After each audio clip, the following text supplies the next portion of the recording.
Gitti kırgız tuş tarafka çaçılıp, keng baylığı jeri gitti satılıp, mana satam basıp ötkön toprak, mampurtlarga turgan kezi basılıp. Azıra bal murdağıdan tömöңдөp, alp жолдорду баса албадык кечеңдеп.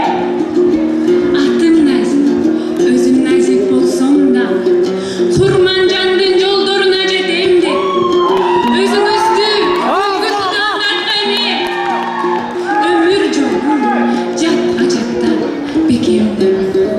Эне жолун, датка жолун улайын, элден кеңеш, ак батасын сурайын. Канткенде мен, датка эмней боломун? Кайрылып мен, билгендерден сурайын.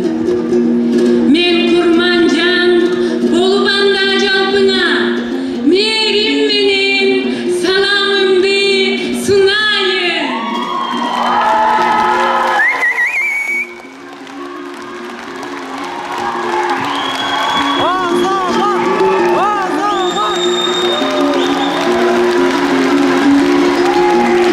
Al çabuk. 26.